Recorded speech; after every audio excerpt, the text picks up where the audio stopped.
Antes de começar o vídeo, eu quero pedir a você que acompanha o Blog da Cidadania que se inscreva no nosso canal, curta e compartilhe os nossos vídeos, acione o sininho das notificações, que assim você nos ajuda a fazer o nosso trabalho. E vamos ao vídeo.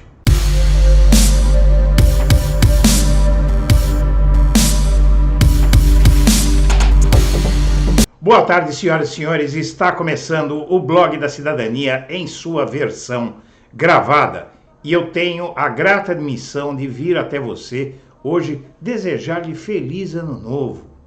Feliz ano novo a você, feliz ano novo à sua família, feliz ano novo ao Brasil e feliz ano novo ao mundo. Sabe por quê? Porque dia 1º de janeiro nós vamos comemorar 2023 com uma notícia boa não só para o Brasil, não só para você, não só para mim, mas para a humanidade. Porque menos um déspota no mundo. E mais do que isso, você pode comemorar 2023 no dia 1º de janeiro, porque você pode ver a justiça ser feita, a justiça contra alguém que causou tanta dor, tanto sofrimento, tanta vergonha, tanto atraso, não só ao país como um todo, mas a pessoas individuais e ao resto do mundo, porque ele espalhou um tipo de mentalidade, um jeito de fazer política que vai se espalhar por toda parte, com gente vendo que esse tipo de atitude que o Bolsonaro tem como presidente da República pode prejudicar o país, mas lhe dá poder. Bolsonaro, na verdade, para quem não sabe, é talvez com certeza ele é o presidente mais poderoso do pós-redemocratização a partir da eleição em 1989. Desde que o Brasil voltou a ser uma democracia em 1989 apenas, porque ali foi feita uma eleição livre, apesar de ter sido vencida por um picareta, foi feita uma eleição livre após 21 anos em que os brasileiros foram proibidos de votar por esse regime militar maravilhoso que o Bolsonaro e os seus generais exaltam. Esse regime era tão bom que ele proibia as pessoas de escolherem, os cidadãos brasileiros de escolherem o presidente da República, porque eles sabiam que se permitissem que os brasileiros decidissem, os brasileiros iriam limá-los, iriam lhes dar um chute no traseiro.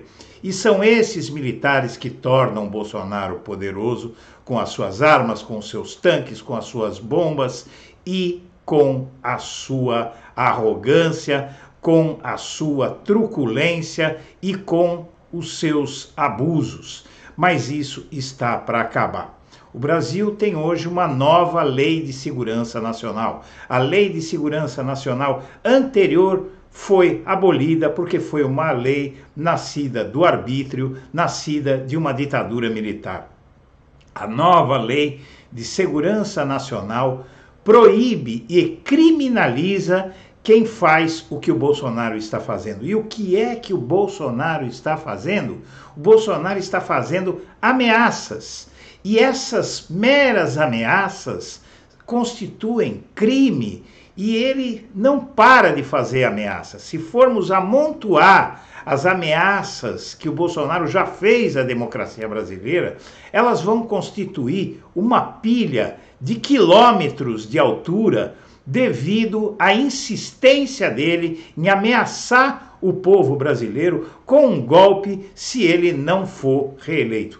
Ele fez isso há pouco tempo, ao dizer, ele já fez isso 1000 vezes, mas há pouco tempo ele fez isso de uma forma mais significativa, ao dizer que vai vencer a eleição em primeiro turno contra todas as pesquisas. Com base em que ele diz que vai vencer a eleição de outubro agora, no primeiro turno?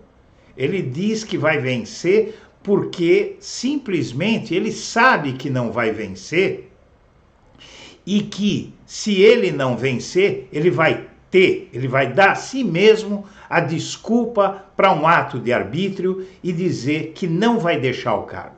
Se ele não for deixar o cargo, ele parece saber que os militares, o que vão fazer? Eles vão simplesmente bancar a posição dele. Então, ele perde a eleição, diz que foi roubado e que não vai sair do cargo. Os militares cercam o Palácio do Planalto, cercam o Palácio da Alvorada com tanques e dizem: ele só sai daí se ele quiser. Esse é o golpe que ele planeja. Mas esse golpe pode sair pela culatra. Os Estados Unidos acabam de reiterar que seja quem for que vencer a eleição presidencial no Brasil, terá o reconhecimento desse país e de todos os países mais importantes do mundo. Países como China, Japão, Alemanha, França, Inglaterra, os Estados Unidos, todos os países mais importantes do mundo, inclusive nossos vizinhos latino-americanos, todos vão reconhecer a vitória do Lula se ela ocorrer nesse primeiro turno da eleição presidencial, como reconheceriam a vitória do Bolsonaro, desde que o sistema sejam as nossas ultra confiáveis urnas eletrônicas.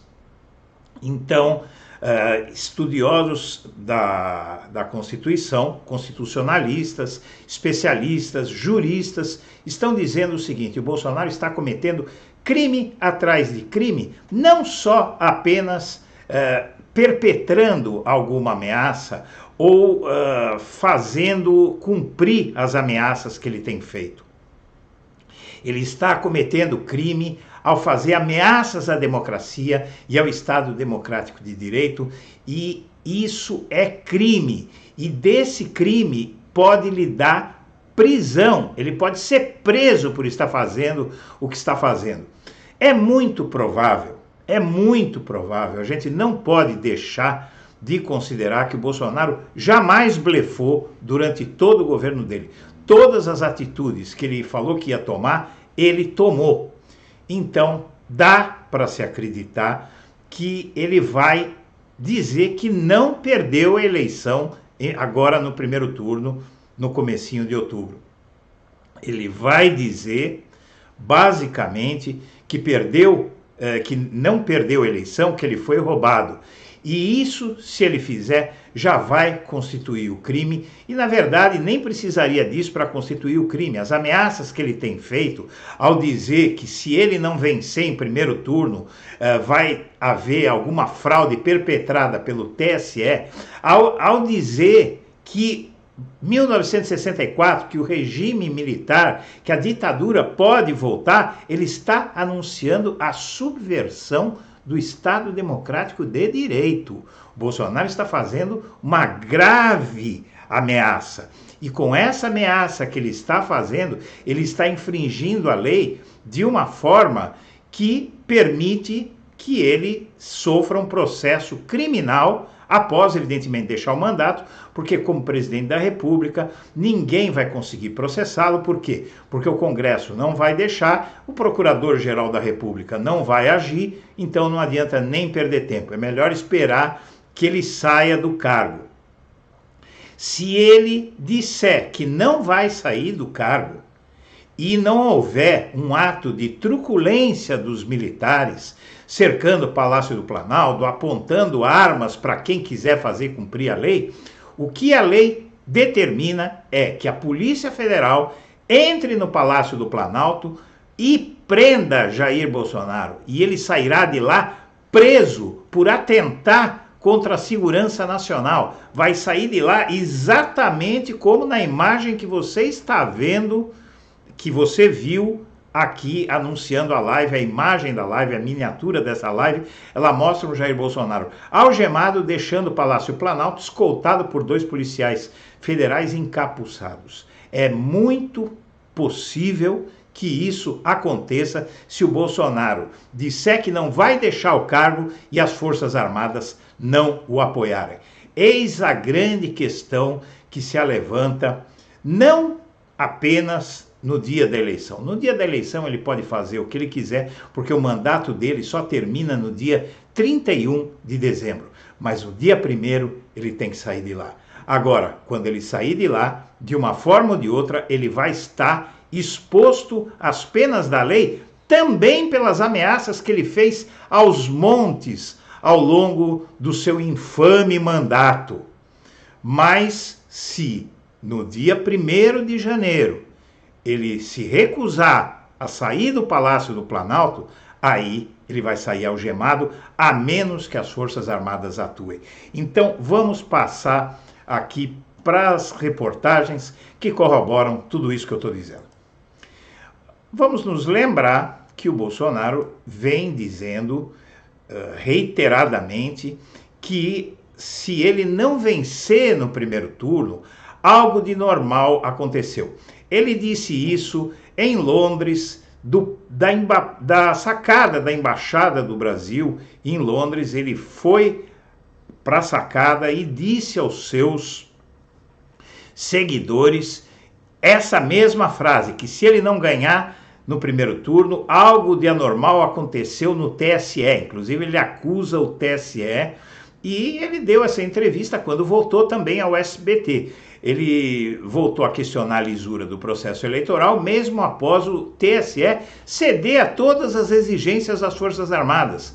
O Bolsonaro afirmou que se não vencer a eleição no primeiro turno com mais de 60% dos votos, algo de anormal terá acontecido. Veja, 60% dos votos nem o Lula deve ter. Muito provavelmente o Lula deve ter 52%, 53% dos votos se ele vencer em primeiro turno. Às vezes até menos, até 51%.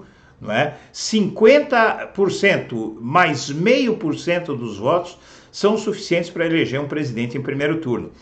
60% dos votos, ninguém acredita, nunca nenhum presidente brasileiro conseguiu vencer uma eleição em primeiro turno com 60% dos votos. Ele sabe que isso não vai acontecer e essa é uma fórmula para ele fugir, talvez até de um segundo turno, em que ele fatalmente será derrotado segundo todas as pesquisas. Há ainda as pesquisas falsas que ele está comprando, dando contratos milionários para institutos de pesquisa como o Instituto Paraná, para que soltem pesquisas que divergem de todas as outras. Esse é outro crime. Mas não é só isso. O Bolsonaro faz agora, no dia 23, uma ameaça velada ao STF e diz que ninguém manda na República. O presidente eleva o tom de suas críticas e volta a dizer que vai vencer no primeiro turno, de novo contrariando todos os fatos e fazendo uma ameaça velada. Há 9 dias do primeiro turno, o Bolsonaro voltou a fazer ameaças veladas ao STF. Em comício na cidade de Divinópolis, em Minas Gerais, ele subiu o tom e das críticas ao judiciário e numa espécie de ultimato nessa reta final da campanha, disse que ninguém manda na República Federativa do Brasil, a não ser o povo e a vontade desse povo, tal, etc, etc. Mas, na verdade, isso não passa de uma ameaça ao fazer essas críticas ao STF. E, além, como se nada disso bastasse, ele já citou várias vezes 1964, falando em entregar, e agora, recentemente, não é? No dia 23 também, ele volta a citar 1964 e fala em entregar o governo bem lá na frente no que ele chama de eleições limpas. No evento evangélico Mulheres pelo Brasil, realizado em Contagem, Minas Gerais, o mandatário também atacou Lula, o seu principal adversário nas eleições desse ano. E ele voltou a mencionar num evento, na sexta-feira, dia 23, o ano de 1964, data em que os militares deram um golpe no país, e disse que só vai deixar o governo federal bem lá na frente e a partir de eleições limpas. Ou seja, ele está dizendo que vai ficar no cargo mesmo se perder as eleições. O mandatário, que costuma fazer ataques infundados à justiça eleitoral, não disse se considera limpo o pleito deste ano e nem se aceitará eventual derrota eleitoral. E ele continua fazendo essas ameaças há muito tempo. Ele fez no 7 de setembro também. Não é? Ele fez no dia 23, na sexta-feira. No 7 de setembro ele disse: a história pode se repetir. diz Bolsonaro ao citar o golpe militar de 1964. Após ter citado diversos momentos de tensão, ruptura democrática, entre os quais o golpe militar de 64, o Bolsonaro disse durante o café da manhã no Palácio da Alvorada, em Brasília, em 7 de setembro, que a história pode se repetir. Palavras dele: quero dizer que o brasileiro passou por momentos difíceis. A história nos mostra 22, 65, 64, 16, 18 e agora 22. Não é? Ele se refere a momentos que ele julga momentos tensos da história, momentos decisivos da história, como o do golpe de 64, a derrubada da Dilma em 2018, a prisão em 2016, a prisão do Lula em 18, não é? E agora coloca o ano de 2022, como um ano em que pode acontecer algo assim, como um golpe no Brasil, dizendo: a história pode se repetir porque o bem sempre venceu o mal, não é? E não é verdade, porque ele venceu em 2018 e o mal é ele. Porém, nós temos uma nova Lei de Segurança Nacional que foi promulgada neste ano e que criminaliza esse tipo de atitude. Criminaliza como? Vamos lá. Bolsonaro, segundo juristas, todos os especialistas mais relevantes, pode cometer crime ao impor condição para aceitar a derrota, diz professor. Então não é apenas ele se negar a aceitar a derrota e falar em golpe. Apenas ele impor uma condição para aceitar a derrota já é um crime. Para Laor Leite, da Universidade Humboldt, já há indícios de delito contra o Estado de Direito. Não é preciso esperar para ver qual a conduta de Bolsonaro diante de uma eventual derrota na eleição para saber se ele cometeu crime contra o Estado de Direito. Para Laor Leite, professor de Direito da Universidade Humboldt, da Alemanha, o fato de o Bolsonaro ter imposto condições para aceitar o resultado, em meio a uma campanha de desinformação contra o sistema eleitoral, é suficiente para que ele seja investigado por eventual enquadramento no Código Penal. Incluído no ano passado na legislação que substituiu a Lei de Segurança Nacional, o artigo 359-L prevê reclusão de 4 a 8 anos para quem tentar, com emprego de violência ou grave ameaça, abolir o Estado democrático de direito, impedindo ou restringindo o exercício dos poderes constitucionais.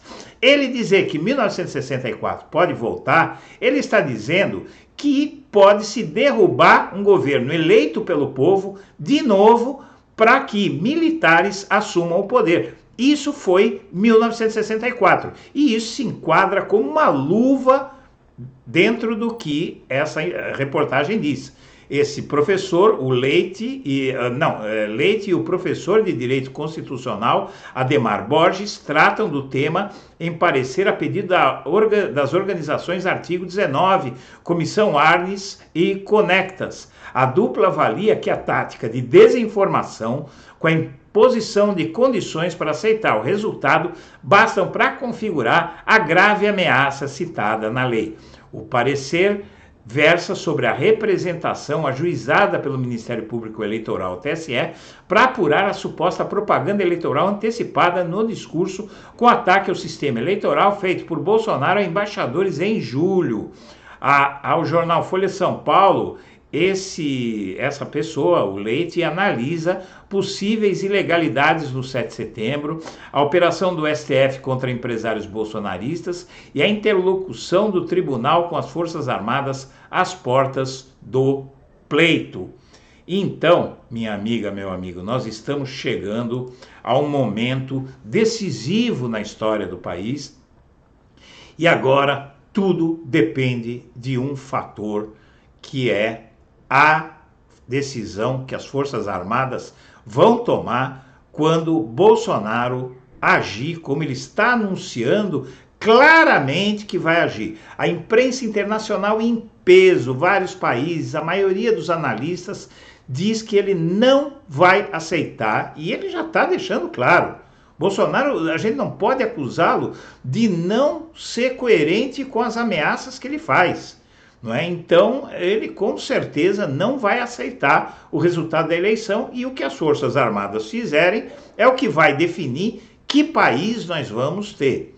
Na verdade, há para isso uma tentativa de dissuasão das Forças Armadas por parte das grandes democracias do mundo, a Europa em peso e os Estados Unidos, além de outros países, não é, com menos poder que esses.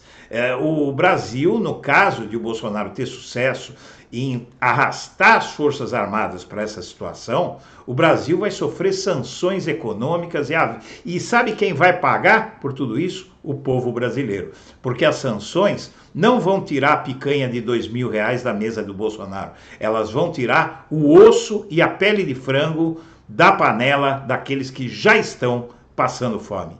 Então, minha amiga, meu amigo, eu quero agradecer a atenção e deixar meu melhor abraço para todo mundo. Amanhã, 8 horas da manhã, estaremos no Primeiras Notícias. Até lá.